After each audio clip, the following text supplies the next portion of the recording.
Buenos días a todos, gracias por venir. Vamos a comenzar la primera jornada de este seminario de áreas sociales.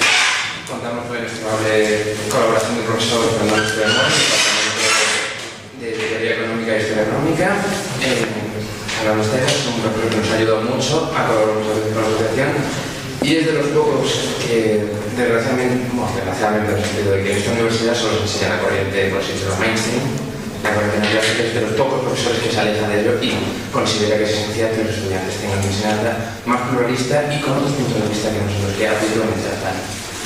Así que ya no me enrollarme más, creo que hemos gastado mucho tiempo escuchando estos canales, escuchando a nosotros. Y vamos a comenzar con la primera jornada, fraude, explotación, fraude de año y explotación en el sistema.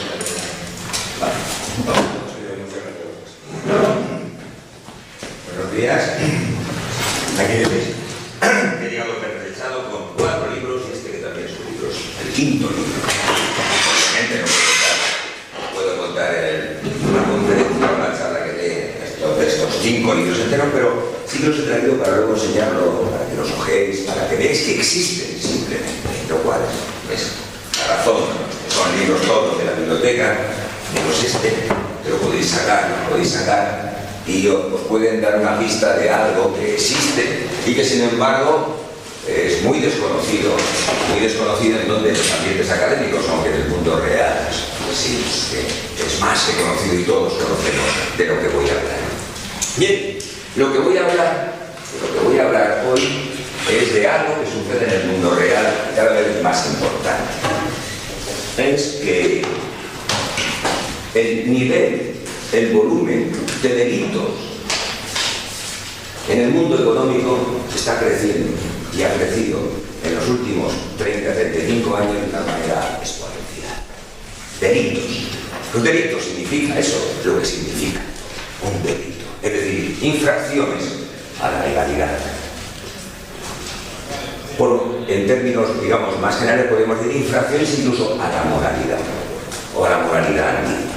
A tal extremo que algunos comentaristas, algunos analistas hablan de que el entorno económico, básicamente el entorno empresarial, que lo podemos generalizar, se ha convertido en un entorno, un ambiente auténticamente criminogénico. Criminogénico significa que sucede crímenes continuamente y que el propio sistema genético, genera, utilizando la palabra crímenes en el sentido norteamericano, anglosajón de la expresión, genera delitos.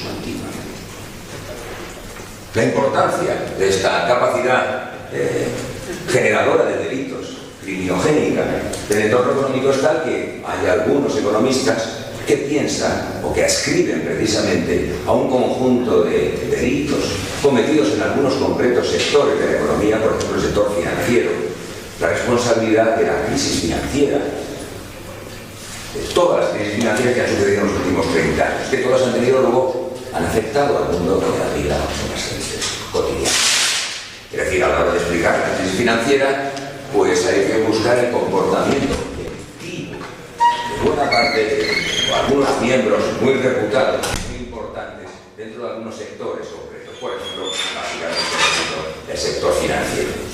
Con esto quiero deciros que lo que vamos a hablar, que al principio puede parecer un poco, que tampoco tiene mucha importancia para muchos economistas de altísimo nivel, que consideran que no, que tiene extraordinariamente importancia este elemento criminogénico que tiene la actividad empresarial, la actividad económica que realizan las empresas. Bueno, por poner un punto más, en las películas estas que salen de vez en cuando sobre la crisis económica, Martin Cole, pero la última que ha aparecido, que no la he visto, la gran estafa, que no se llama.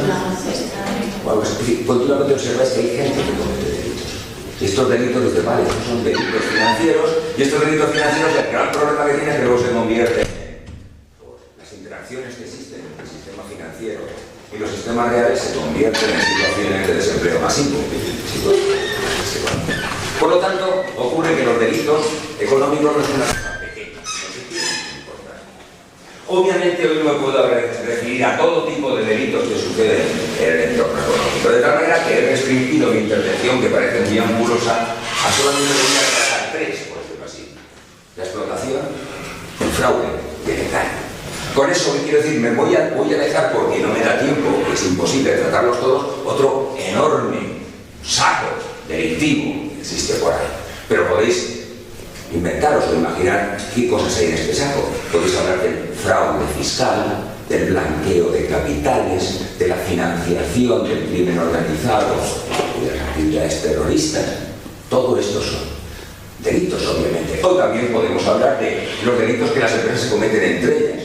Por ejemplo, empresas que destrozan otro tipo de empresas delictivamente. Eso sucedió, por ejemplo, en el caso del sistema de cajas de ahorro norteamericanas en los años 80 del siglo pasado, donde incluso se habla, y artículo que se llama así, conseguir la bancarrota era el objetivo de algunos de los individuos que participaron en aquellos procesos. Bien, de este tipo de delitos no voy a hablar. Por lo tanto, no voy a hablar de delitos cometidos contra el Estado, tampoco voy a hablar de delitos económicos que las empresas cometen entre ellas mismas. Me voy a referir exclusivamente a los delitos que se cometen contra dos tipos de agentes: los trabajadores y los consumidores. He reducido, por lo tanto, he agotado mucho el campo de mi intervención. Empezaré por lo que aparece al final, que es precisamente la explotación de los trabajadores. Bien, la explotación en el trabajo es un tema que tiene larguísimo recorrido, no en la economía convencional, sino en la economía heterodoxa.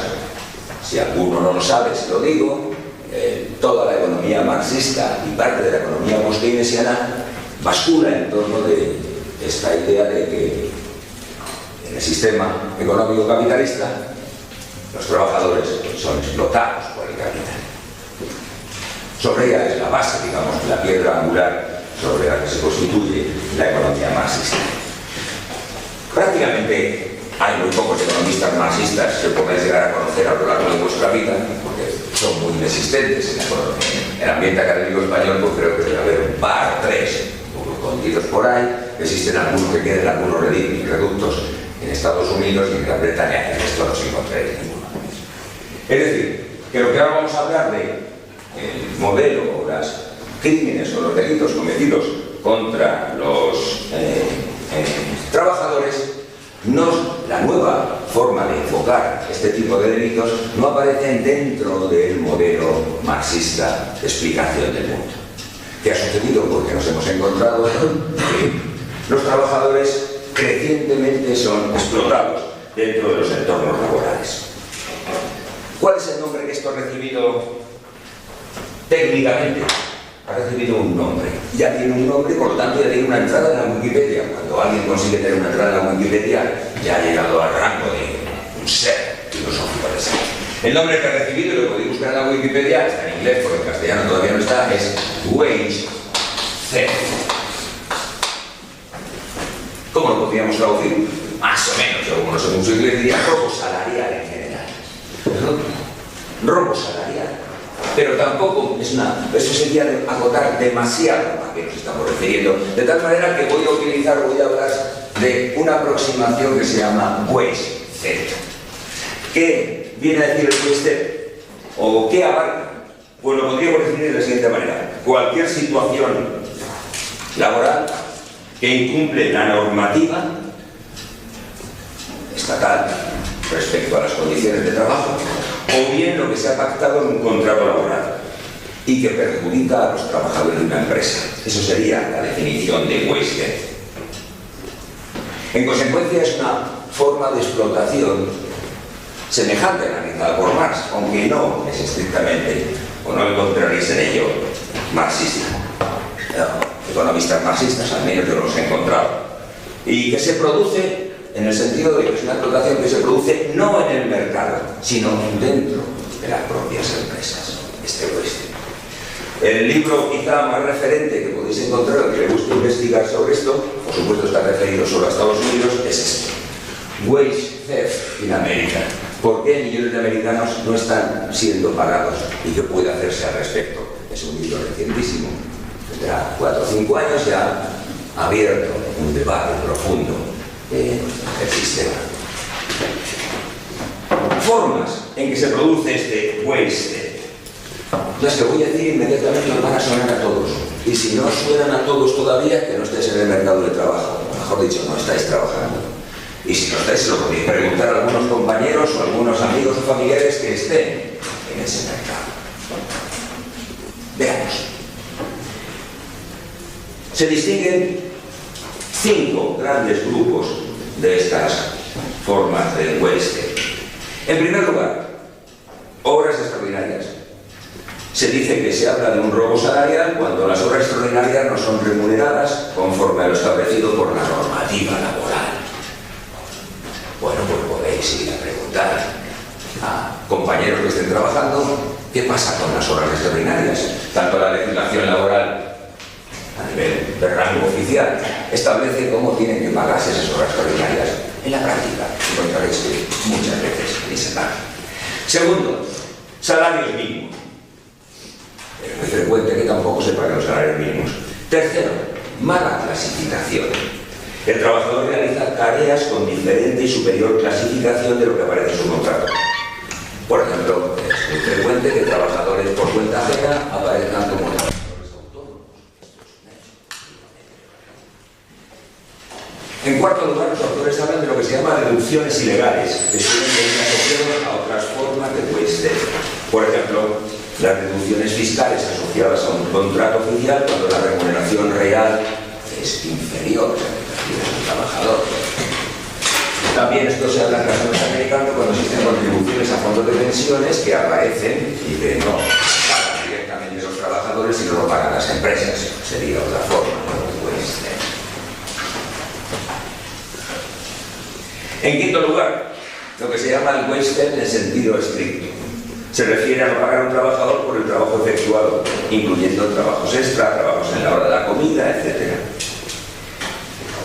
En sexto lugar, el trabajo negro o ilegal, obviamente. Y luego se habla de un gran paquete de otras formas en las que aparece este robo salarial, que van, por ejemplo, desde la tramitación por las bajas de enfermedad, que trabajan aunque están en baja enfermedad, o cualquiera de las miles de formas que tienen de alargar el trabajo por encima del contrato de trabajo. Bien, estas son formas en las cuales los trabajadores firman unos contratos que están protegidos por una legislación y, sin embargo, las empresas no actúan en consecuencia, se saltan a la torera estas normativas, estos derechos. ¿Qué tienen esos trabajadores? Bien, podemos plantearnos si esto es importante o no. A nivel empírico, pues lo que podéis hacer es preguntar a gente que conozca que está en el trabajo y entonces lo más habitual y lo que mejor ver es que las jornadas de trabajo se pueden alargar, se alargan los fines de semana. No hay ningún problema, porque ellos lo saben perfectamente. Os van a decir que se encuentran en lo que los economistas llamamos una elección todo o nada. O aceptas o te vas. Por lo tanto, en unas situaciones donde el mercado de trabajo es un mercado, como estamos viendo en la actualidad, donde existen unas elevadísimas tasas de desempleo, los trabajadores son fácilmente explotables. Donde la explotación, recordad que significa cometer un delito porque es atacar o actuar al margen de la ley o de lo que han prescrito los contratos. ¿Hasta qué punto es importante este western? No tenemos datos para el caso español, al menos yo no lo conozco, pero hay un 60% de horas extraordinarias que no se pagan en nuestra economía. Rodri, que sabe, porque es experto en economía laboral, me acaba de corregir y con muy buen criterio. 60% de las horas extraordinarias solamente no se remuneran. No se remuneran. Ya tienes ahí. Os voy a decir simplemente los datos que se tienen para Estados Unidos solamente para el año 2014, estimaciones. Agregando todas las formas de western, se calcula que el valor robado, por decirlo así, asciende a 60.000 millones de dólares. Más o menos. Nunca se puede saber con precisión porque estamos hablando de actuaciones ilegales, donde fijaros que es extraordinariamente complicado descubrir o que alguien denuncie, porque si denuncias corres el riesgo de que te echen. Podemos ver esto comparado con otros costes o con otros delitos, el valor de otros delitos para los cuales contratamos policías y sistemas de seguridad. Por ejemplo, fijaros, os he dicho que para Estados Unidos la cifra de western, de robo en el trabajo, se calcula en 60.000 millones de Pues bien, el robo de automóviles, el valor de los robados de los automóviles se calcula en Estados Unidos para esas fechas en 340 millones de dólares. Todo el robo de automóviles. Una de las actividades también delictivas que muchas veces las empresas dicen que sufren por parte de los ciudadanos y por parte de los trabajadores es lo que llaman larceny, que es simplemente pues, el robo en tiendas, el robo de los trabajadores que hacen a las propias empresas de algunas actividades. Bien, en total, por lo que se supone que eso asciende a 5.200 millones. Todo esto lo tenía que comparar con los 60.000 millones que se calculan el waste. El robo, en sentido estricto, con violencia, sus costes se calculan que para Estados Unidos en esa fecha eran 4.100 millones de dólares. Vale, ¿qué significa? Que si sumáis todos esos delitos de robo, los robos cometidos entre personas, entre individuos, los robos a empresas, junto con los robos automóviles, da una cifra que no llega ni al 25% de lo que se estima como robo salarial. Bien, ¿qué ocurre? Pues tenemos que fijarnos la descompensación y qué está ocurriendo. Para protegernos de los delitos que vemos por ahí por la calle, los robos habituales, estamos dispuestos a dedicar crecientemente más recursos a las actividades de tipo represivo. Más policías, más guardias civiles, más seguratas, guardias de seguridad, más fuerzas de orden público en general, más sistema penal, más cárceles, más alargamiento y endurecimiento del código penal. Para eso sí, pero curiosamente para el delito, porque son delitos, son violaciones de contratos y de normas legales que superan una estimación en Estados Unidos, no sé cuánto sería en España, 4 o 5 veces el valor de estos delitos. ¿Cuánto dedicamos? ¿Cuántos recursos dedicamos? Pues podíamos hacerlo, no lo he hecho, pero porque me da la impresión que será una cifra muy simple. ¿Cuántos inspectores existen de estas condiciones de trabajo que están vigilando? ¿Cómo se producen, se cumplen los contratos dentro del mercado, dentro de las empresas? Una cantidad irrisoria, ridícula, pasa inadvertido. De vez en cuando nos enteramos de que sí que ha habido algún tipo de presión, pero si no, no existe. Estaría bien compararlo con la masa salarial de los trabajadores norteamericanos para ver el porcentaje que les roban. También es cierto.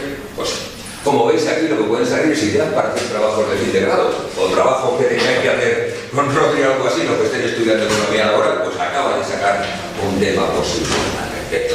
Como él sabe de economía laboral, yo no, pues bien. ¿A qué gente se está refiriendo? Pues no sé si dejarte la labor, porque él podría decirlo claramente. Imaginad quiénes son los agentes o los trabajadores más susceptibles de ser robados en este welfare.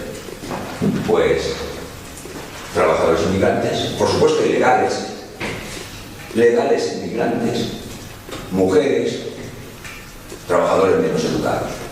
Son los grupos básicos sobre los cuales se introduce o existe ese tipo de welfare. Por lo tanto, en aquellos sectores donde predominen este tipo de trabajadores, pues será mucho más fácil. Y obviamente estará con la condición básica. La condición básica es encontrarnos con un mercado donde existen los altos niveles de desempleo. Realmente es una cosa un poco, cuando lo piensas, es un poco rara, indignante, el hecho tan simple como que cuando alguien se va al mercado de trabajo dices, ahí te vas a encontrar la vida dura. Entonces prepárate, porque tendrás que aguantar lo que te echen, porque funciona él. Cuanto más lo dejas. Dejemos la idea de momento ya con la cuestión del robo salarial. Aunque me importa un poco quedar algo para luego. ¿Es esto algo novedoso? No ha existido nunca algo semejante a esto que estamos viendo como robo salarial. Por supuesto que sí.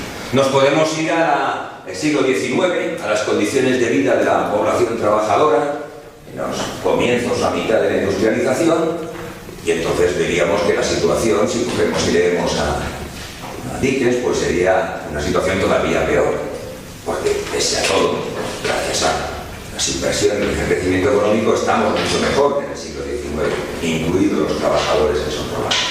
Pero lo que estaría bien sería compararlo con lo que se llama la era dorada del capitalismo, que son aquellos años posteriores a la Segunda Guerra Mundial.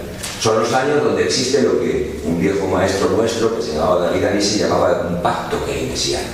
Un pacto keynesiano que indicaba que los agentes sociales, sindicatos, partidos que representaban a los trabajadores, partidos y agrupaciones que representaban a los empresarios, llegaban a cierto pacto, donde a cambio de mantener la estabilidad económica y social, pues había concesiones arbitradas por el Estado, que hacía un papel de redistribuidor y de controlador de lo que ocurría en los mercados de trabajo.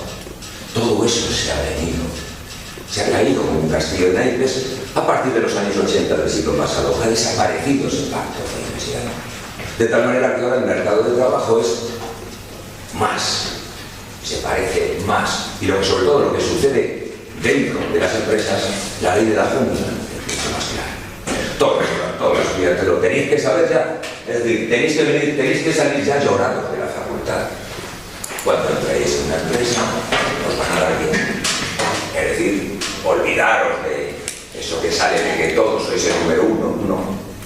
Trabajaréis en el número de horas que os digan, que será por supuesto mucho mayor, horas ordinarias sin remunerar, contratos repetidos una y otra vez, indefinidos, cualquier tipo de... El objetivo será sortear las regulaciones del mercado de trabajo. Digamos, la pérdida tan absoluta que se ha producido en este terreno viene a cuenta incluso de que ser delincuente está bien considerado.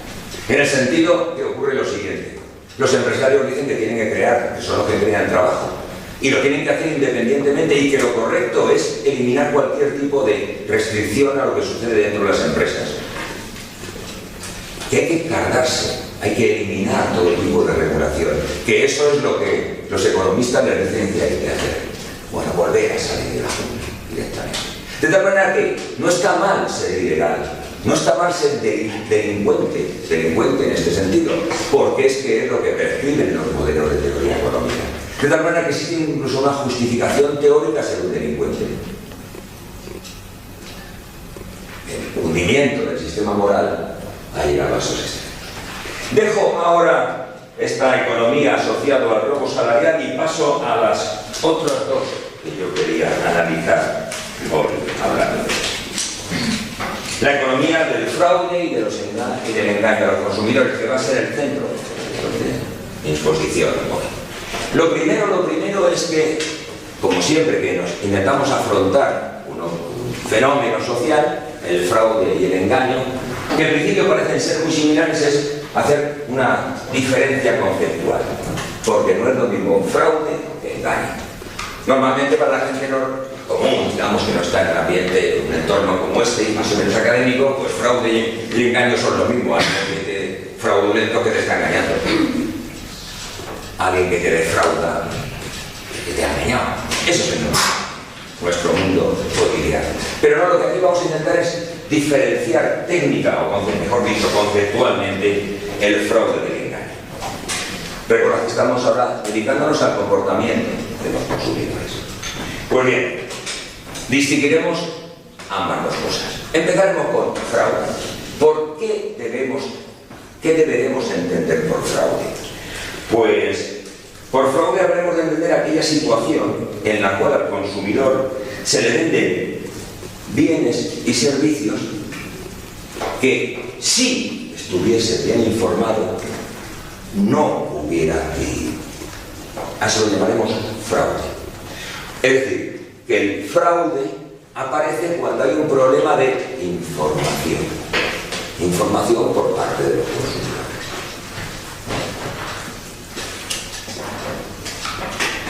Por el contrario, el engaño habría engaño en aquella situación en que al consumidor se le venden bienes y servicios que, si fuese perfectamente racional y tuviese preferencias únicas y tuviese una voluntad indesmayable, fijaros las condiciones que luego veremos, no hubiese adquirido.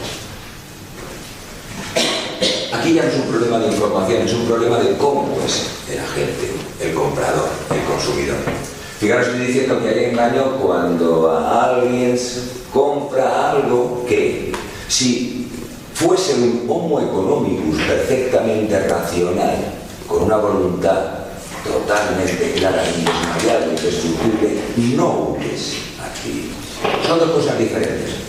Dos de los autores que últimamente han trabajado en este campo, y son los que de pronto, es curioso porque son economistas que provienen del mundo neoclásico, el cual nunca se metía hace un momento, pero que, sin embargo, han tratado este asunto. Los dos, curiosamente, son premios Nobel de Economía. Tienen este libro dedicado a ello. Fishing for Fools, The Economics of Manipulation and Deception. Fishing for Fool con PH es para utilizar el hecho de no sé, conocer Internet por el phishing, ¿no? Realmente la traducción que podríamos hacer en castellano sería pescando incautos, la economía de la manipulación y del engaño. Y aquí en este libro está consagrado y es del año pasado, de Akerlof y Schiller, ambos dos premios Nobel de Economía. Schiller es del año pasado, el anterior. No son los dos del mismo año. No, Akerlof es anterior. Sí, es como fama.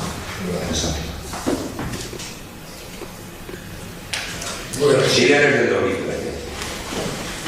Pero otros anteriores. Pues dos premios Nobel de Economía se dedican a escribir un libro sobre el engaño, sobre la manipulación. ¿Y a qué tiende fundamentalmente? No un problema de información, sino que somos muy fácilmente manipulables. ¿Por qué? Porque los individuos no son como prescribe la teoría económica que debería ser. ¿Por qué ocurre la teoría económica? Lo que se encuentra en clase, y como ya sabéis aquellos que les hemos dado clase de economía del comportamiento, supone una cosa muy extraña, y es que los agentes económicos, los consumidores, por ejemplo, son individuos que siempre saben lo que quieren, saben cómo conseguir lo que quieren y tienen una voluntad absoluta para conseguir lo que quieren. Claro, uno se ve ante el espejo y dice, probablemente la figura que más se parezca a un homo económico del mundo real es el Dr. Spock de la serie de Star Trek. Y digo del mundo real. Yo no he conocido jamás un económico, pero si os acordáis, si alguno ha visto alguno de los episodios de Star Trek, pues el Dr. Spock aparecía como ese individuo frío que sabía siempre racionalmente lo que tenía que hacer y era capaz de llevarlo a cabo. Es el auténtico homo economicus. El hecho de que esté en una serie de ficción, una serie de ciencia ficción, indica el suelo en el cual se apoya toda la teoría económica que se encuentra en esta facultad. Es una economía para venusinos, porque creo que el doctor Spock era de Venus, si no quiero recordar mal. Por lo tanto, no se aplica a gente del planeta Tierra. Es una economía de ese tipo. Bueno, pues una vez que hemos distinguido entre fraude y engaño, vamos a resumir el asunto, o completamente cuál es el problema que acontece con la economía del fraude y del engaño, y luego distinguiremos la parte que diferencia a la economía del fraude y la economía del engaño. Por decirlo así, voy a empezar por la conclusión. La economía del fraude y del engaño se resumiría en un punto que es muy inmediato. ¿Qué sucede? Lo siguiente. Cuando los consumidores cometen errores, y estos errores pueden venir porque no tienen la suficiente información o porque psicológicamente no son perfectos, entonces las empresas tratarán de explotar estos errores en todo tipo de mercado, incluyendo el mercado de competencia perfecta. Esto sería la conclusión de lo que quiero contaros hoy. Y es una conclusión importantísima, sobre todo el último punto. Lo que estoy diciendo es que las empresas van a tratar de aprovecharse de los consumidores, siempre que estos cometan errores. Porque van a cometer errores, ya digo, porque no tienen suficiente información o porque no son perfectos profesionalmente. Siempre que cometan errores van a tratar de aprovecharse. Bien, esto todo el mundo se lo puede imaginar y lo puede entender. Y esto cualquier economista, o incluso un economista neoclásico, lo entendería. Las empresas no tienen por qué tener moralidad, dicen los economistas neoclásicos. Concretamente, eso lo dijo expresamente Milton Friedman, un gran economista neoclásico allá por los años 80. El objetivo de las empresas no es la moralidad, es maximizar beneficios. Por lo tanto, las empresas, cuando vean cualquier oportunidad de beneficios, se aprovecharán. Pero los economistas siempre se guardaban una carta en la manga. Vale, sí, las empresas se aprovecharán de los individuos siempre cometen errores si pueden. Y la conclusión de los economistas era la siguiente: lo pueden hacer en algún tipo de mercado, pero no en otro. Por ejemplo, un monopolio, el único vendedor de un producto, sí que puede aprovecharse de sus consumidores. E incluso, eso estaba explicado en clase, en el equilibrio del monopolio, pues el monopolio cobra un precio por encima del precio que debería cobrar. El precio por encima del coste marginal indicaba que el monopolio se quedaba con parte del excedente del consumidor. Por lo tanto, estaba explotando a los consumidores, vale, por la existencia del monopolio. Es decir, que los fraudes y los engaños, ya lo veremos con mayor precisión, solamente se producían cuando el mercado no era de competencia perfecta. Cuando el mercado era un mercado imperfectamente competitivo. Y eso la teoría económica que se explica en las clases lo decía absolutamente claramente. Pero la implicación de esto era la siguiente: en un mercado de competencia perfecta, concluyen los economistas, no existen posibilidades de fraude ni de engaño. No hay. Por lo tanto, aunque quisieran las empresas, no lo pueden hacer, porque en un mercado de competencia perfecta no habría estas posibilidades de engaño. De tal manera que la respuesta liberal, en el sentido político, amparada por los economistas neoclásicos ante el problema del fraude y del engaño, era que haya más competencia. ¿Vale? Más competencia hará que el poder de las empresas para engañar disminuya, por lo tanto se resuelve el problema. Fijaos entonces cómo hemos encontrado, como siempre, las diferentes actitudes, y esto me interesa recalcarlo porque os sirve para otros terrenos, de los propios estudios que estáis haciendo, de la diferencia de actitudes respecto a cómo tratar un problema. Fraude, engaños. Vale, eso es un problema. Todos los economistas, sean neoclásicos o no, se les ha engañado alguna vez. Claro que sí. No hay economista neoclásico que no haya tenido que llevar su coche a un garaje y le hayan engañado en la reparación. No hay economista neoclásico que no haya ido a comer a un restaurante y no le hayan dado gato por liebre. Han comido gato, como todos en este país que hemos tomado alguna paella. No conejo, gato. Eso es muy frecuente. Y si pasa un chino, mucho más. Pero fijaros la respuesta. Ese es un problema. Pero ¿cuál es la respuesta? Es lo importante. La respuesta ante esa situación no es cuestionar al mercado, sino más bien las soluciones que haya más de regulación y más mercado. Porque el fraude y el engaño estarían asociados a la poca competencia. Más competencia es lo mejor. Es decir, si aquí estuviera, imaginar a alguno de mis colegas, los colegas de Rodri y míos, en el departamento o en otros departamentos que estuvieran oyéndome, dirían, vale, por supuesto, sí que hay fraudes o engaños, pero los hay fundamentalmente donde no hay competencia. Aumenta el nivel de competencia, desregula los mercados y el fraude se desaparecerá. Bien, pues esto era el argumento tan habitual que ha sucedido que una cosa extraordinariamente curiosa. Si rastreáis, cosa que he hecho yo, en los artículos que se escriben de teoría económica académicos, a la hora de hablar del fraude y del engaño, no hay hasta hace muy poco. No hay artículos. Todo el mundo ha vivido en situaciones en que le han engañado. Todo el mundo ha descubierto que un producto no servía. Todo el mundo ha sido objeto de manipulación, pero sin embargo, la economía, que es una ciencia social, cogemos los teóricos de la economía, que son aquellos que van con esos gafas de descubrir dónde están los problemas para analizarlo teóricamente y proponer soluciones políticas, ni se habían percatado. No se habían percatado porque era un problema que ya tenían resuelto. Más competencia, más mercado, más empresas resolvería el problema. Pues bien, ¿cuál es la novedad que ha aparecido en los últimos tiempos? Pues la novedad que aparece en los últimos tiempos en la obra de individuos como Akerlof, Schiller y en algunos otros que os comentaré es que ya hay economistas que han demostrado que incluso en una situación ideal de competencia perfecta, las empresas tienden a defraudar y a engañar. Por lo tanto, la solución al problema del fraude y el engaño no se encuentra en el terreno económico de más mercado y más de regulación, no, se encuentra en el otro terreno, en el terreno de buscar soluciones de carácter moral, de reivindicar la moral, de reivindicar lo que llamaremos más adelante los poderes compensadores, etc. Del poder del Estado, que es un poder compensador a las empresas. Bien, esto, digamos, es el centro, la conclusión de mi intervención de hoy.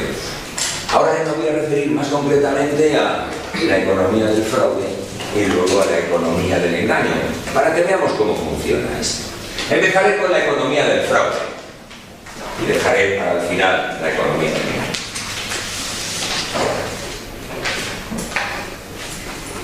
Veamos, lo que nos viene a decir la economía del fraude es que las empresas tienden a ocultar información. ¿Sobre qué? Sobre atributos con características de los bienes y servicios que venden que no les resulta adecuado que los consumidores conocen. Los economistas en general mantienen lo siguiente, que vale, una empresa se puede beneficiar de no transmitir información fidedigna respecto a la calidad de su producto. Pero que eso no es ningún problema. Claro, si es la única empresa que hay, y vuelvo al argumento anterior, pues un monopolio dice yo no transmito información respecto a que mi producto es una basura. Pero dicen los economistas, si hay otra empresa, esta empresa puede hacer publicidad y puede advertir a los consumidores de que, oye, el producto que hace esta otra empresa es una porquería. Es decir, esta sería la lógica del mercado. Aunque a alguna empresa le puede interesar mantener oculta información que va en contra de sí misma, en el sentido de información que indica que su producto es una porquería, ocurre que el propio sistema genera incentivos en que las empresas transmitan información. Y esto por dos razones. La primera razón se llama el principio de revelación de preferencias.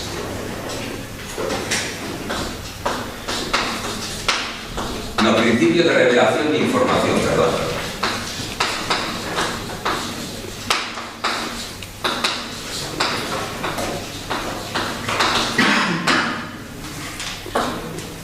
Y la segunda razón por que las empresas transmitirían información sería de revelación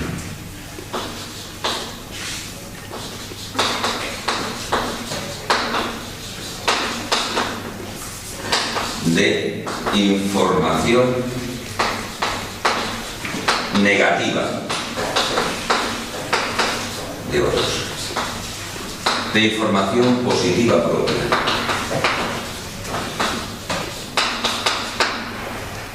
Son dos principios de la economía de la información. ¿Qué quiere decir el primer principio? Muy simple. Imaginad que hay diferentes empresas.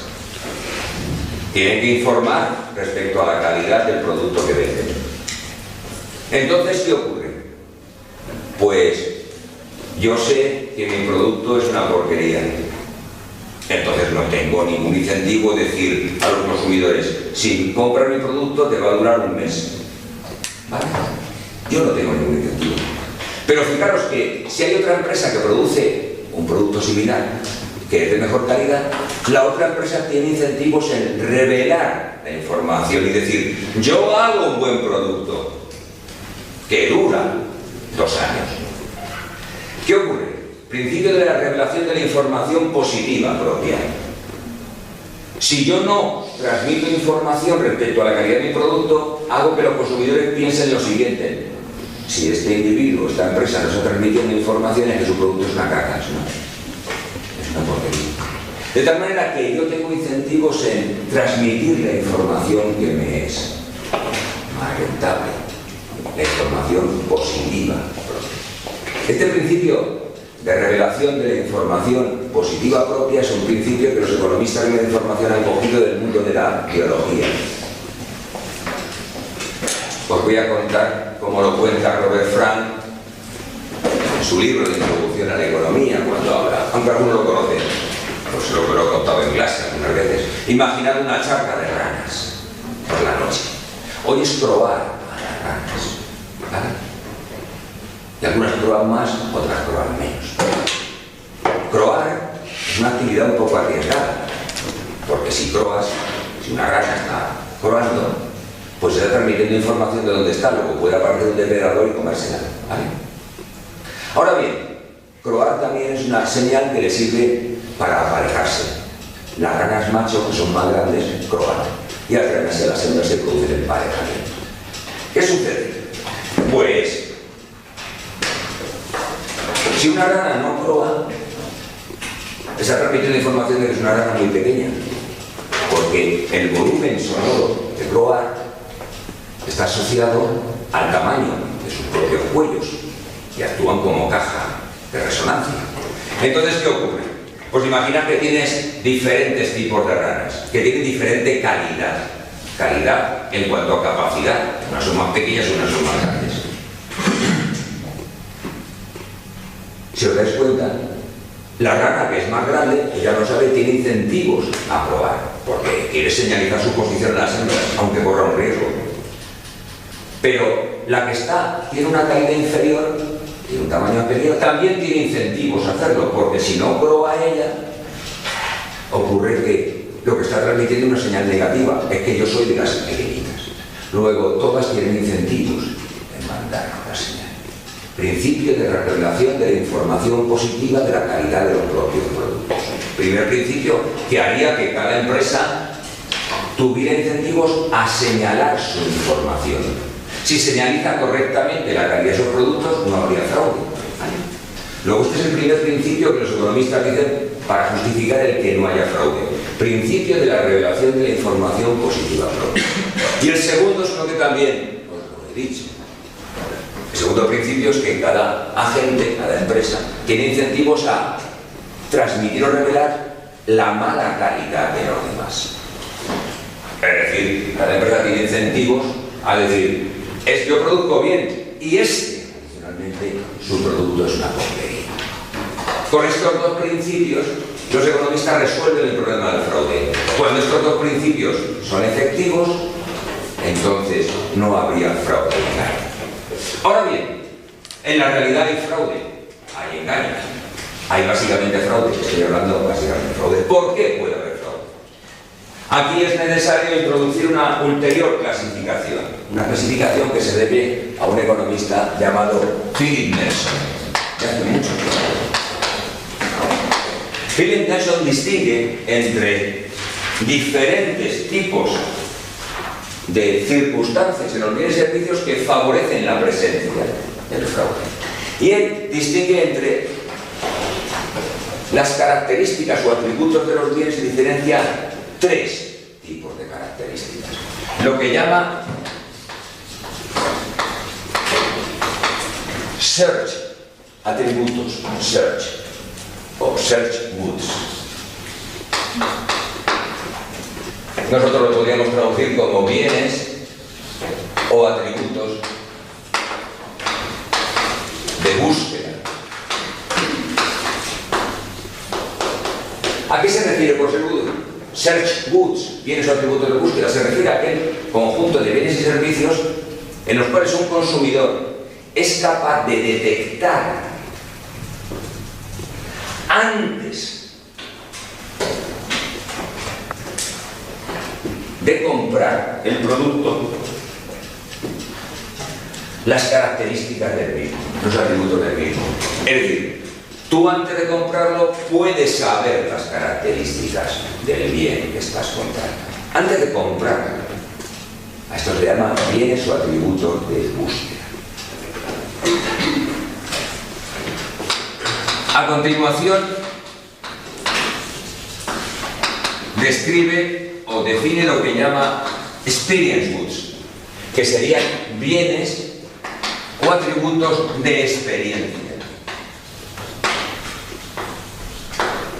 Por bienes o atributos de experiencia se refiere a aquellas calidades o atributos que los consumidores solo pueden encontrar o descubrir después de comprar el producto y usarlo. Experience goods. Y finalmente distingue lo que se llama credence goods, que serían aquellos bienes o atributos, no sé cómo traducirlo, de credencial. No sé cómo traducirlo correctamente del inglés. Por lo cual nos referiríamos a aquellos atributos que, aunque son valiosos para los consumidores, no pueden ser evaluados por ellos ni en su uso normal.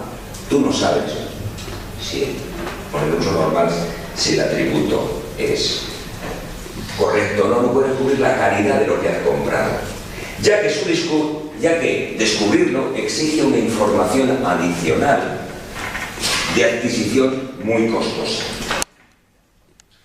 ¿Cuándo se dan estos tipos de bienes de credencial? Pues se dan en aquellas circunstancias en que un bien es utilizado en combinación con otros, cuyas propiedades son un poco inciertas o que su output es estocástico. Lo mejor es poneros un ejemplo. Imaginad que vais a una ciudad y cogéis un taxi, no conoces la ciudad, y entonces llegáis al aeropuerto de Barajas. Observad la primera pregunta que te hace un taxista. ¿Es de Madrid? Imagina que dice, no, soy de Pernambuco, Brasil. Vale, ¿dónde va usted? A tal sitio. ¿Qué ocurre? Que es un bien de búsqueda, no. ¿Sabes si este taxista es honrado o no? No. De experiencia, tampoco. Él te va a llevar al hotel. No sabes por dónde te va a llevar al hotel. Es un bien, por lo tanto, que tiene un atributo de credencial, en el sentido de que incluso con el uso tú sabes si este taxista es o no honrado y te va a llevar por el camino más corto. Tan simple como eso. Pero también esto tiene credenciales. Salgamos del ejemplo del taxista. Vayamos a una operación. Tú vas al médico y te dice que te tiene que extirpar el apéndice. Te metes en la operación, te quitan el apéndice. Tú no sabes si el apéndice habría que ser extirpado o no. Tú tienes una situación en que estás después del apéndice, también te han quitado el apéndice, y antes del apéndice. En medio no sabes lo que ha pasado. Te han dicho que necesitabas eso y no tienes ni conocimiento, no sabes si necesitabas o no. Para saberlo necesitarías dar dentro de un apéndice que voy a pagar un informe de anatomía patológica a ver si habría que hacerlo. Por supuesto, todo tipo de servicios de reparación, tanto de capital físico como de capital humano, se incluyen en este tipo de bienes de credencial. Pues bien, ¿qué es lo que sucede? Sucede una cosa muy simple. Cuando nos encontramos con este tipo de bienes, y en parte con este tipo de bienes, las empresas que están en el mercado tienen incentivos sistemáticos a ser fraudulentas, es decir, a no transmitirnos la información adecuada, a hacernos comprar más de lo que necesitaríamos comprar. ¿Cómo podemos ver esto? Bueno, pues lo podemos ver con algunos tipos de ejemplos que puede ser importante, incluso algún gráfico que nos puede servir. Gráficamente podríamos representar esta situación de una manera muy elemental.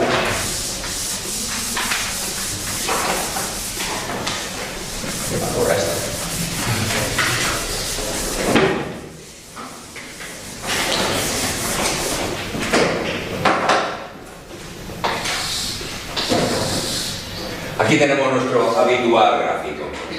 Aquí voy a poner precio y aquí voy a poner cantidad. Voy a poner por supuesto de lo más simple del mundo. Y es que la oferta es absolutamente elástica. Es decir, que a este precio las empresas pueden vender lo que quieran. Ahora el problema es cuánto venden. Porque estamos en un mundo donde son bienes que tú no sabes la calidad antes de comprarlos, no son bienes de búsqueda.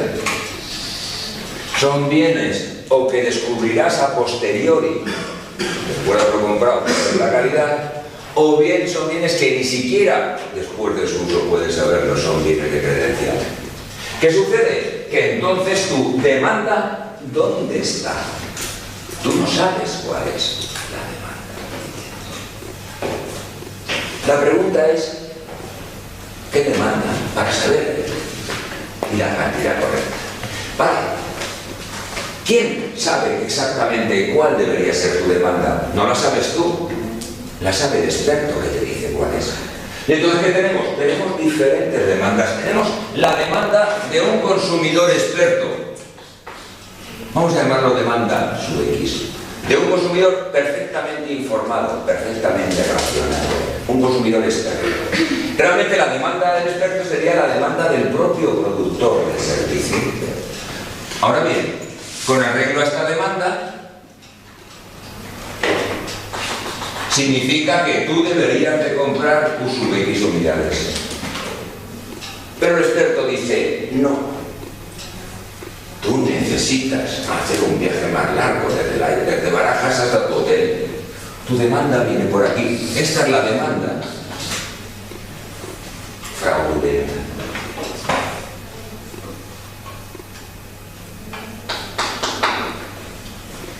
La he puesto demasiado tarde, que quiero hacer demasiado grande. La voy a poner más baja, que no sea tan gorda, porque me interesa hacerlo así. Suponer que la demanda fraudulenta viene por aquí, ¿vale? La demanda de fraude, que significa que tú compras todas estas unidades. Esto es la cantidad de unidades en exceso de fraude. Los ingresos del vendedor crecen por el precio por la cantidad extra. Los ingresos del fraude, vamos a llamarlo I sub F, que sería el precio por la diferencia entre Q sub F y Q sub X. Esto sería el valor del fraude. Los ingresos por el fraude para el vendedor. El consumidor que ha obtenido esta serie de unidades, que las valora, cuyo valor para él sería estas unidades, el área debajo de la curva de demanda, correctamente. Pero ha comprado todas estas más. Significa que una parte de lo que le ha vendido para él no vale nada. Concretamente, el valor del fraude sería toda esta área. Ha comprado cosas que le han hecho comprar y no hubiera sido necesario comprar.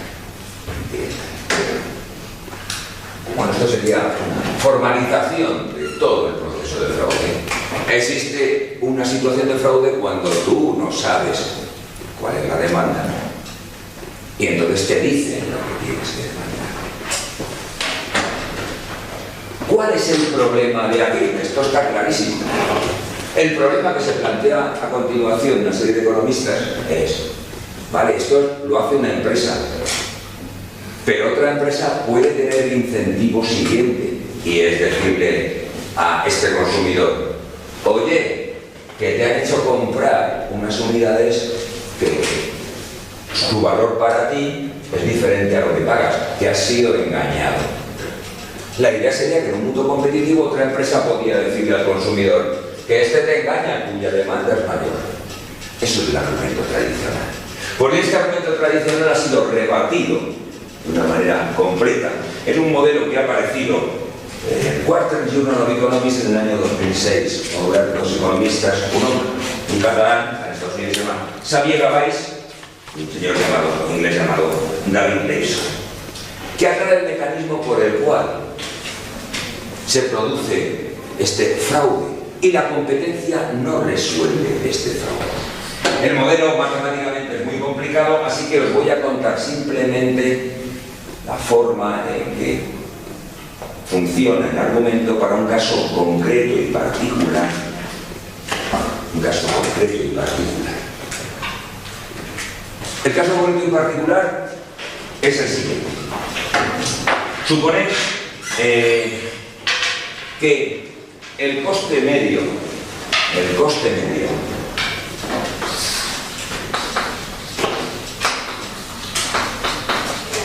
de una habitación en un hotel, en el Hilton, el coste medio por habitación es 100 euros. Ese es el coste medio para el Hilton, de proporcionar una habitación. Suponed también que los consumidores pueden ser de dos tipos. Miopes, lo que se llama consumidores miopes, consumidores sofisticados. Un consumidor miope se define por aquel que, fijaros la lógica, se llama así, miope, que ve mal y que no lee la letra pequeña. Es decir, cada vez que estéis hablando de la letra pequeña de un contrato y que no la leéis, los economistas lo traducen en que son consumidores miopes, como ven tan mal, no leen la letra pequeña. Los consumidores miopes, por lo tanto, no invierten, no son expertos, no invierten en información normal. Por el contrario, puede haber otros que son sofisticados, que eso leen perfectamente y leen la letra pequeña. ¿Vale? Son dos tipos de consumidores.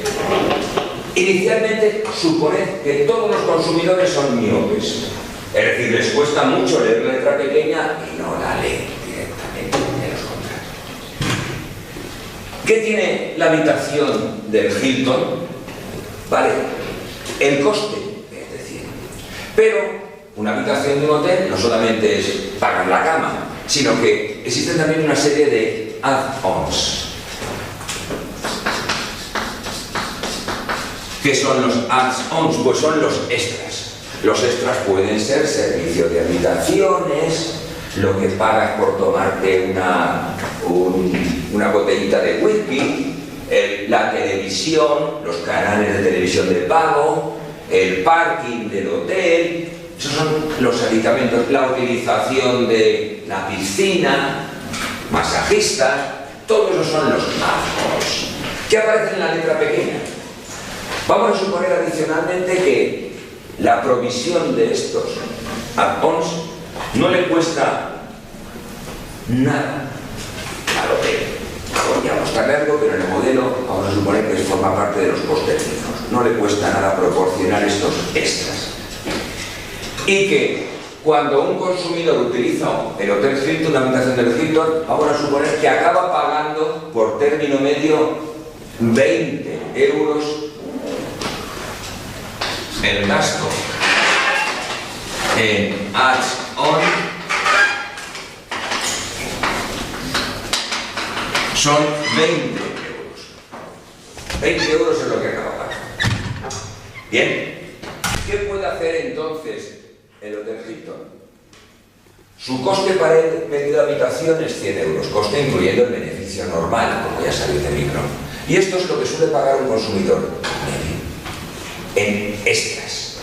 Lo que puede hacer es lo siguiente: ofrecer la siguiente tarifa, y con eso cubre costes, incluyendo en los costes los beneficios normales. Pues puede decir lo siguiente en publicidad: una habitación del Hotel Hilton, 80 euros. Fijaros que el precio de alquiler, el precio de habitación diaria, puede venderlo a 80 euros y lo publicita así.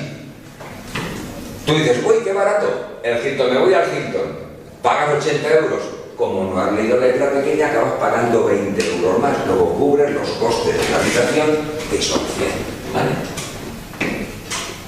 Fijaros que aquí estamos en una situación donde hay fraude, en último término. Tú estás comprando algo que te lo habías planteado comprar a un precio más bajo, una situación fraudulenta. Vale. Imaginemos ahora otra cadena Ya no es un Hilton. Ya está, vamos a utilizar el mismo esquema que hace Gabais y lo llamamos el hotel transparente. Y entonces el hotel transparente dice, se da cuenta de esto y lo que se plantea es hacer la siguiente campaña. Cuidadito, clientes de que vais al Hilton. ¿Creéis que pagáis 80? No, estáis pagando 100 porque os están cobrando los 20 euros por los extras que pagáis por término medio. Eso sería una campaña. Cuidadito, en tanto que yo voy a cobrar 100. Yo cobro 100, no cobro nada por los extras, porque hemos dicho que los extras no cuestan nada. Podemos arbitrar el modelo para que cobren algo. Entonces, el hotel transparente hace una campaña que consiste en lo siguiente. Precio del hotel transparente. Te cobro 100 euros por noche. Pero los add-ons son gratuitos. Los otros no te están diciendo que te van a cobrar 20, te están engañando. Porque eso está en la letra pequeña. ¿Vale? Esto sería el principio de la revelación de la información negativa de otro. ¿Cuál es la lógica que hay? La lógica sería que el hotel transparente le estaría diciendo a los clientes: no, estos os engañan, acabáis pagando lo mismo que yo y yo los engaño. Yo os cobro 100 y utilizáis la habitación. El modelo, no pongas a ganar rollo porque el modelo es más complicado, obviamente, estamos haciendo una versión muy reducida. Pero, observad qué es lo que ocurre. Después de esta campaña de publicidad, muchos de los consumidores miopes se enteran, dicen: anda, jo, ¿cómo son los del Hotel Hilton? Me estaban cobrando bajo mano. No me estaban cobrando 80 por habitación, me han engañado, el precio no es 80, yo acabo pagando 100.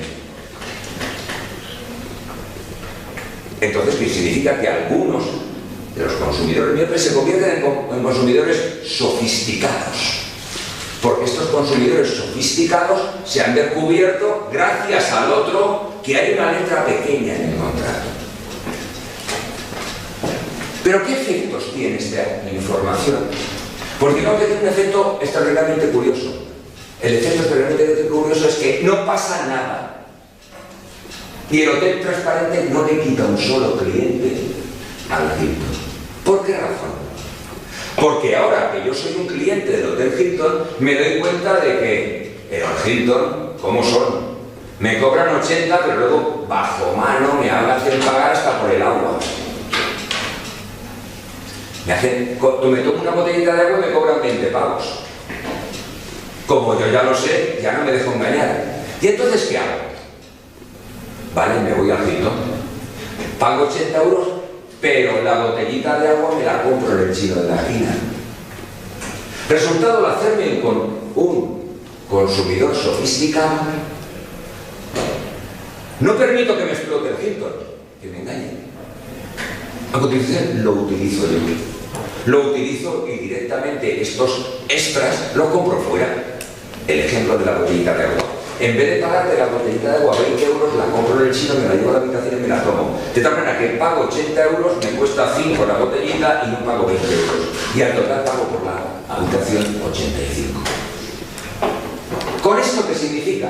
Que la revelación de información por parte del hotel transparente perjudica al Hotel Hilton, pero el hotel transparente no se beneficia en nada, porque los consumidores sofisticados, una vez que aprenden a no ser engañados, les interesa seguir yendo al Hilton.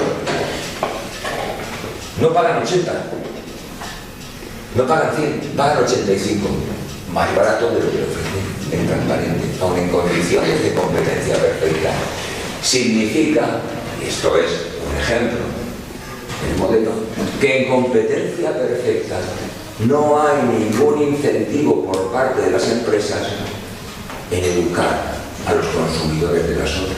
Nadie, ninguna empresa que incentivo, porque no te beneficias de ello. No te puedes beneficiar. Al hotel transparente no te beneficia nada informar a los consumidores miopes del Hotel Hilton, porque ningún consumidor sofisticado sofisticado del Hilton se va a ir al hotel transparente. Esto es un ejemplo, pero esto es un ejemplo que es como una bomba que se escribe en el modelo teórico de la revelación. Esto explica y justifica que en una economía de libre competencia perfecta existe el fraude y no existe ningún mecanismo que compense que esto este fraude. Dime. Que esto es solamente aplicable a casos concretos, ¿no? Es decir, no es algo que se pueda extrapolar a todos los casos. A todos los casos, porque esto puesto que es un ejemplo, es un modelo. Un modelo, la virtualidad que tiene, que se aplica a todos los casos, a todo tipo de casos.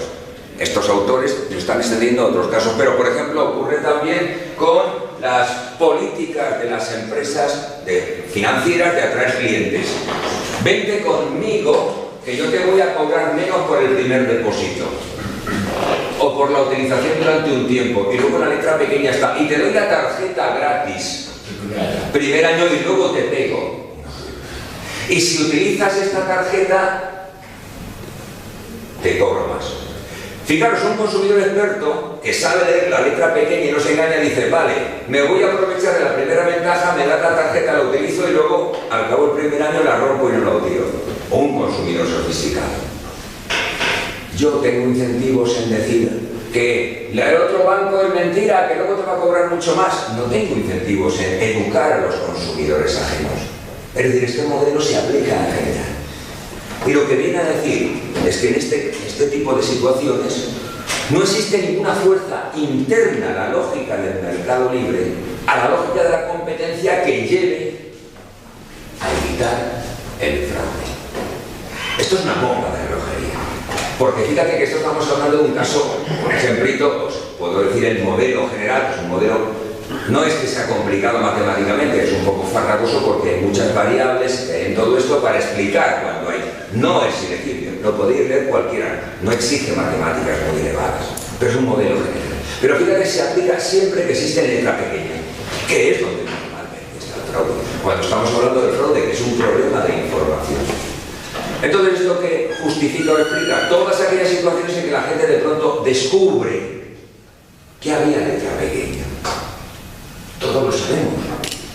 Y de pronto descubre que había letra pequeña y que no era lo mismo. Hipotecas, intermediarios financieros, todo eso. Lo que viene a decir el modelo es que en muchas situaciones, no en todas, obviamente, pero existen montones de situaciones reales donde la competencia no elimina el fraude, en absoluto. La implicación obvia de esto es que la única manera de eliminar el fraude no es incrementando la competencia, porque aquí la competencia mete más hoteles y no pasaría nada. Nadie gana. Nadie gana. Es decir, pierde el Hilton, ganan los consumidores sofisticados, pero eso, el hotel transparente que la competencia no gana nada. Enseñando que los otros son fraudulentos, que tienen letra pequeña, no gana nada, por lo tanto, ¿para qué lo va a hacer? Va a perder energía, tiempo, o en el mercado, reputación entre ellos, no va a hacerlo. La única posibilidad es que luego pues, tenemos que acudir a los poderes compensadores. ¿Cuáles son los poderes compensadores? Regulación y Estado. No sé, el Estado como instrumento regulador de nuevo, como el Estado, si tiene la virtud y la virtualidad de intervenir en la economía para eso. Al que le interese más, el modelo que puede seguir, porque es un modelo que se está desarrollando, el primer artículo es del año 2006. Fijaros, hasta el 2006 ningún economista se ha preocupado de estos asuntos y ahora crecientemente más se empieza a ver por qué.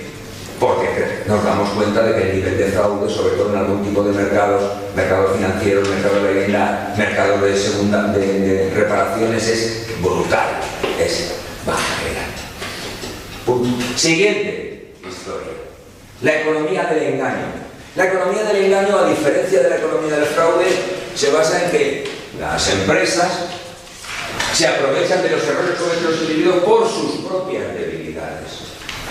Debilidades de tipo psicológico. ¿Por qué? Porque no son gente como describe el modelo. ¿Cómo describe el modelo? Racionales perfectamente, saben siempre lo que quieren, saben cómo conseguir lo que quieren y tienen la voluntad de ir ante los individuos que pueblan los manuales de teoría económica, que son los económicos. En la realidad ya he dicho que no hay. tanto somos económicos.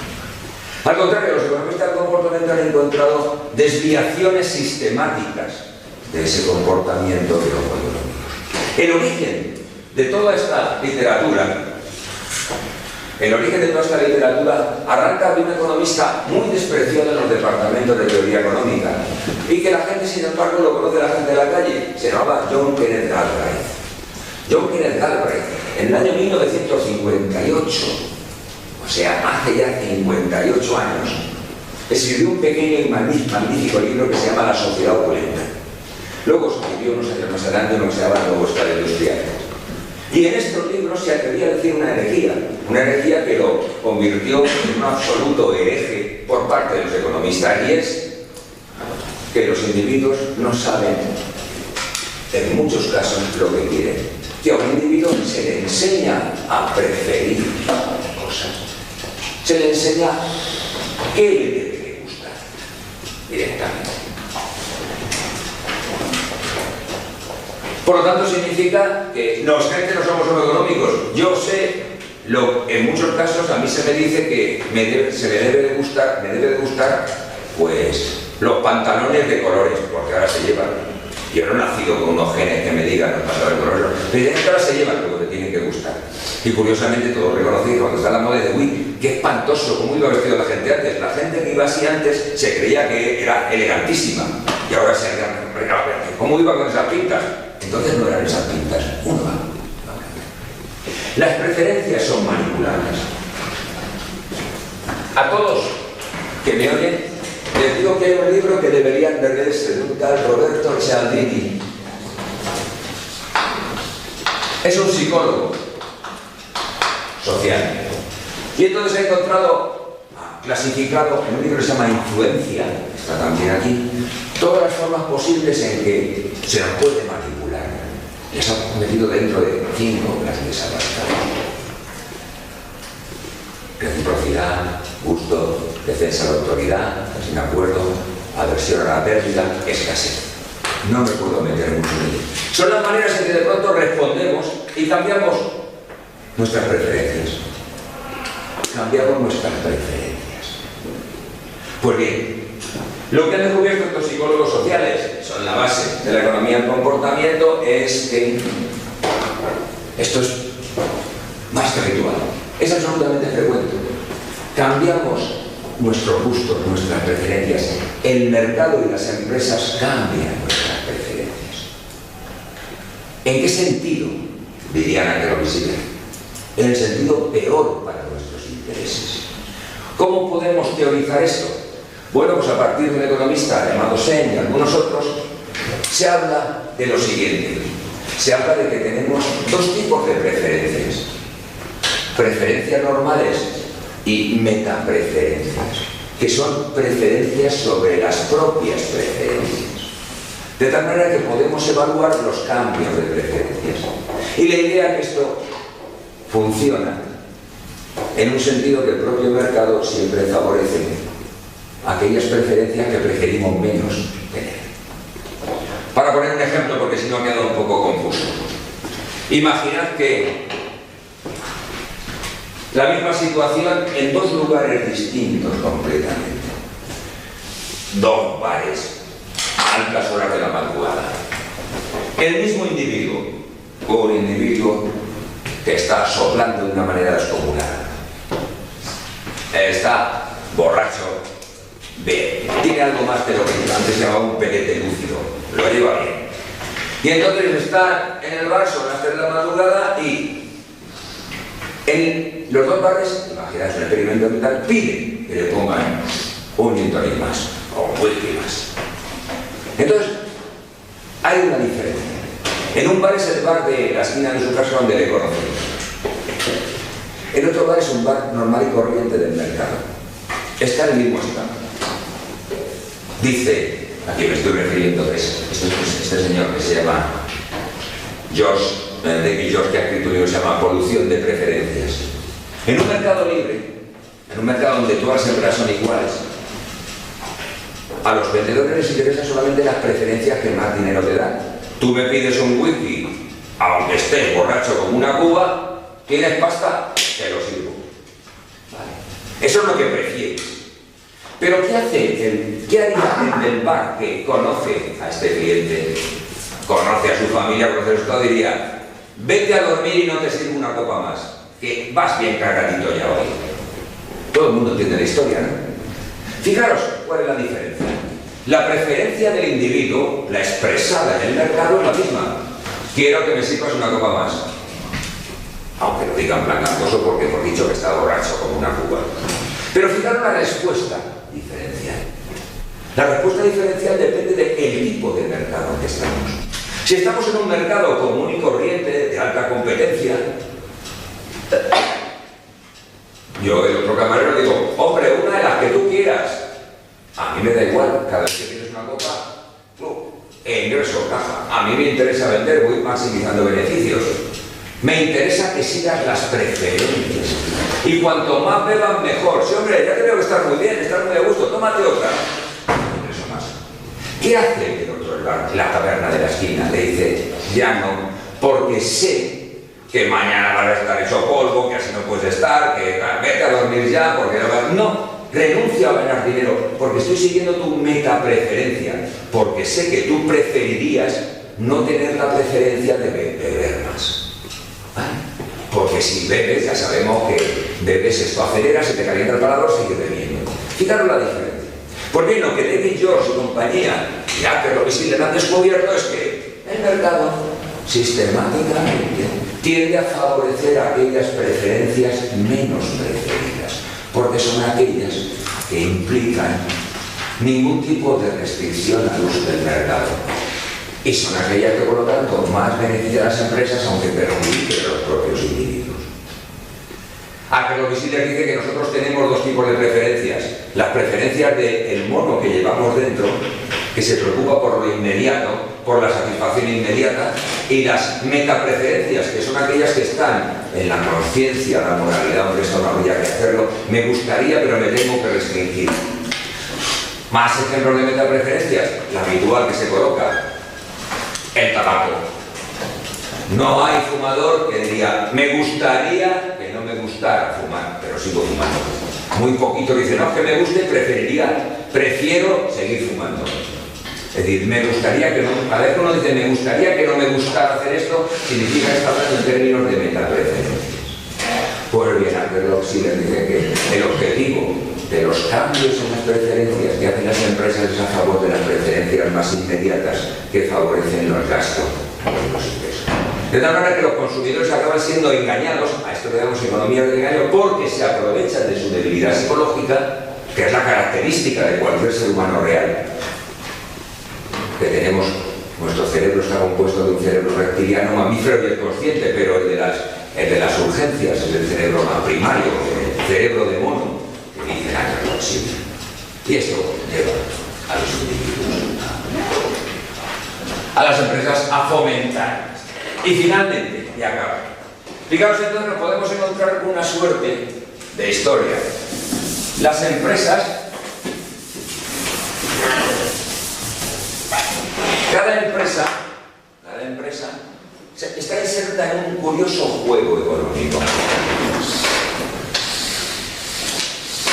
que lo podemos representar con una matriz de pagos, como lo hacemos normalmente. Vamos aquí a pintar dos empresas, como si fuera un juego de dos personas, pero podríamos representar un juego de N, de una empresa y empresa.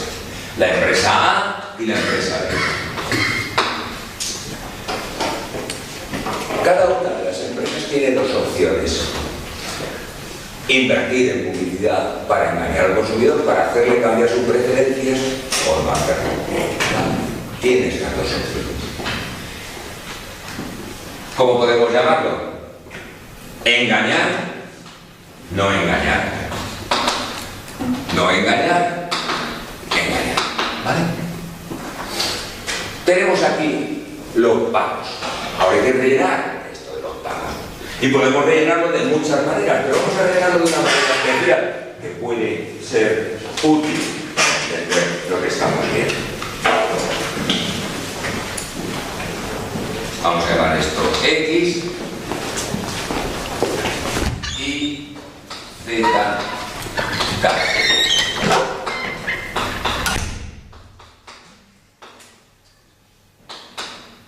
son los pagos, donde X es lo que obtendría la empresa A si ella engaña y la otra no engaña.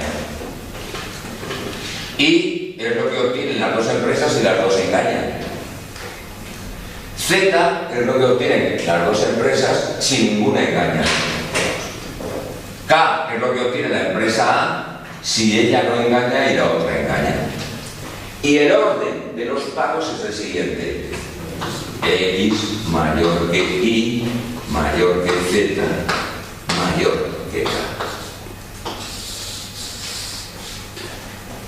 X mayor que Y mayor que Z mayor que K. Es decir, lo mejor para una empresa es que ella engañe y la otra no. Luego que las dos engañen. Luego que las dos no engañen. Y lo último es que tú no engañes y la otra engañes porque se iba al mercado. ¿Este juego qué es? No es un dilema del prisionero, pero es muy parecido. X mayor que Y, mayor que Z, mayor que Y. No es un dilema del prisionero. Un dilema del prisionero sería si X fuera mayor que Y, no, X mayor que Z, mayor que Y, mayor que K. Esto sí que sería un dilema del prisionero, pero el resultado es el mismo. Porque las empresas tienen una estrategia dominante. Como X es mayor que Z y como Y es mayor que K, engañar. Como X es mayor que Z, como Y es mayor que A, engañar. Luego el equilibrio es que las dos engañan. No es un dilema del prisionero, pero ha recibido ya un nombre. Esto es un equilibrio caconómico. ¿Habéis oído hablar de esto? Caconómico. La primera vez que ha aparecido el autor, el nombre, Caconomics, proviene de una filósofa llamada Gloria Origgi, lo recordáis, que en una entrada de una organización llamada Edge se refirió a la caconomía, que proviene del griego, de kakos y nomos. Significa economía de lo mediocre, de lo peor. Sería aquella situación donde los agentes les interesa a ambos estar en una situación de mediocridad directamente. Un equilibrio caconómico es una suerte del dilema del prisionero, como que estamos viendo. Bien, y ya no voy a seguir más porque son las dos. Me habrá quedado por ver otros elementos del fraude del engaño, quizá uno de los más clásicos y más curiosos y más bonitos que todo el mundo más o menos conoce y que había traído aquí el ilustrativo. El de la obsolescencia planificada, la producción de bienes que están predestinados antemano a perder su calidad. Algunos hace unos años salió un reportaje en la 2. Bueno, este es el libro en el que se basa ese reportaje. Made to Break, hecho para romperse. Está también aquí abajo y por eso lo he traído. Existe, es un excelente libro que te cuenta cómo las empresas hacen planificadamente objeto de construcciones fraudulentas, en el sentido es que están técnicamente construidas para tener una duración absolutamente limitada. Me quedaría también por ver otra cosa que se llama la obsolescencia psicológica, pero bueno, dejo ya que ya os he dado suficiente paliza todavía. Resultado, pues ha aparecido un nuevo campo de investigación. Ya tenemos teoría al respecto. Tenemos una teoría que nos indica que el fraude y el engaño son habituales, existen en los mercados impolutos, los de la competencia perfecta. De nuevo significa que políticamente, digamos, las posiciones políticas de tipo neoliberal, que se basan en el último término en este modelo neoclásico, tienen otro punto, otro ataque en su línea de flotación. No solamente por el lado macroeconómico, sino también por el lado microeconómico. No solamente el neoliberalismo tiene problemas para gestionar los recursos agregados, la economía de un colectivo, de un país, sino que también tiene problemas del fraude a la hora de resolver los problemas mucho más cotidianos. Para algunos autores, quizá está cuando políticamente, a partir de Ronald Reagan y de la Margaret Thatcher, se ha convertido en casi en política obligada el neoliberalismo, también se ha observado un mecanismo que a lo mejor tiene una conexión causal, y es que la satisfacción de los consumidores se ha estancado desde los años 70, tal como se mide por las encuestas que miden la satisfacción con la vida y con la economía, en multitud de artículos. ¿Tiene que ver esto con que en las condiciones de trabajo la situación en las empresas está que los individuos vienen más explotados y que tampoco quieren unos bienes que les dan unos niveles de calidad equiparables? Quizás. En cualquier caso, unas posibilidades que merecen ser investigadas. Y lo dejamos aquí. Que sigáis buenas jornadas y que sean un éxito.